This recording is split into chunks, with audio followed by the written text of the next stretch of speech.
We are starting with breaking news happening right now in the East Valley. A Mesa police officer shot overnight.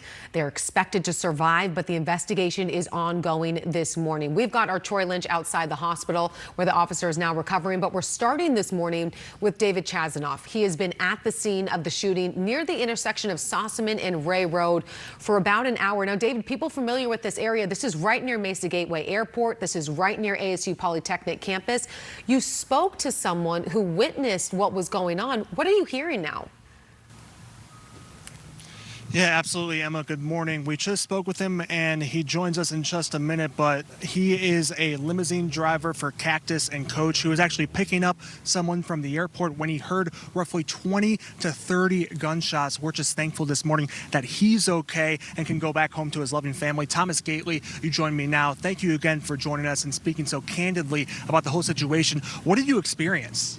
Absolutely. So, like you said, my name is Thomas Gately. I'm the founder of Cactus and Coach private driving service.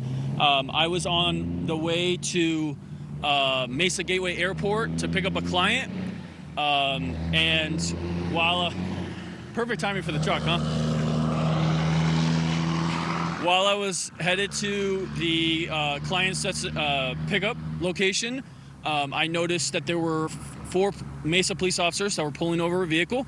They were asking the suspect to get out of the car and put his hands up. He was being non-compliant. Eventually, he did actually comply. He put his hands up.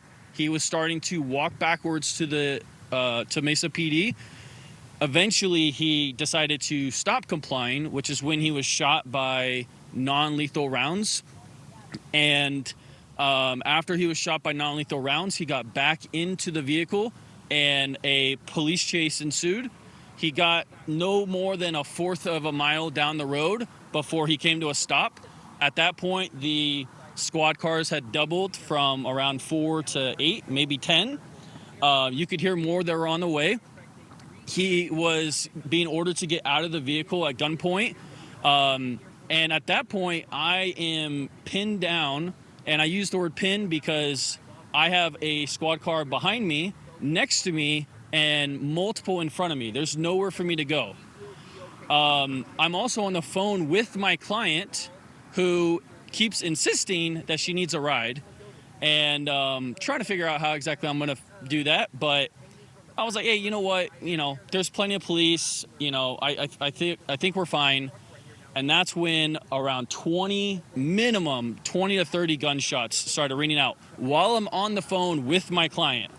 So the gunshots ring out. She's still trying to get to my car. And I tell her, ma'am, respectfully, wherever the heck you need to go, home, work, or anything in between, this is not worth dying for. Those were my exact words for her. And I said, if you disagree, I agree. And I have a family and a 2-year-old to get home to. Respectfully, I'm canceling the ride. I added, in a very serious moment, I added a little bit of humor, and I said, I never cancel on my clients, but I feel like we can make an exception. And I'm not joking. I was fearful that one of those bullets were going to come through the windshield. So I was actually ducking behind my dash. And one thing that you never really think about until you're in this situation was I was thinking about getting out of my car and making a run for it. But then I figured if a bullet did go through, or if a bullet did come my way, do I have a better chance of it just being me in my t-shirt or in my black SUV? And I chose the SUV as a safer option. And I never really thought I had to have that like life or death think, do you run, do you not?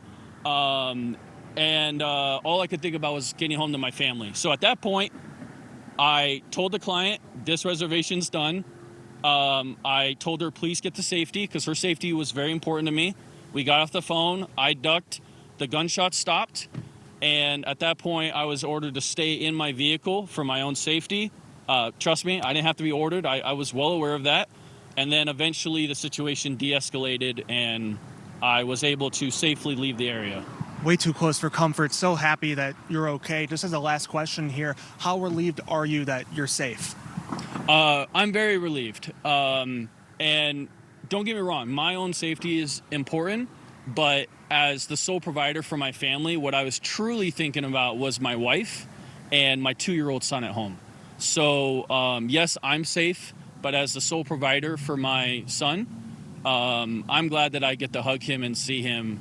And once I'm done with this, I'll be going straight home to my family. So one thing I forgot to mention was while I was ducked down, I actually pulled up the group chat of my family and I sent them a message saying, I'm pinned down, there's gunshots, I love all of you. And for just a moment, I was very fearful that was the last message I was ever going to send to my family. Wow. Well, I'm so happy that it wasn't that you get to have another moment with your family when you get home. I'm sure that will be a meaningful moment for all of you. Thank you so much for joining us and being so open about what you experienced. Again, we're so happy you're okay. Emma, a lot going on this morning. Obviously, thankful he's okay. So much more to learn throughout the morning. We'll keep you posted. Yeah, David, before we let you go, for people who are possibly heading to the airport this morning, what's the best option for them to take to try and get around the closures that are going to be lasting for quite some time? Yeah, I mean, this area is completely surrounded. I'll take a step out so you can kind of see how large the police presence is. We've been learning about several closures all morning. This is Sassaman Road you see right here. It's closed at Ray Road, but the nearby airport, Mesa Gateway Airport, that airport terminal can still be accessed from Pecos Road, or if you take Williams Field through the nearby ASU campus. And we are told at this time, too, that Ray Road Economy Lot is still open and shuttles are still running at this time, but officials say you need to allow for extra travel time if you have to head out and about to the airport this morning. We also know that there's a nearby entrance to the Chandler Gilbert Community College that is currently blocked off, so it could be affecting classes this morning too. But Mesa Gateway Airport, as far as we know as of right now, arrivals have been stopped for the next couple of hours. Certainly a situation we'll continue to keep an eye on, but certainly if you're heading out and about in this area this morning, definitely stay tuned to 12 News and keep an eye out for any potential closures. Okay, Pecos and Williams Field, good to know. So stick with those roads this morning if you're heading out. David, thank you.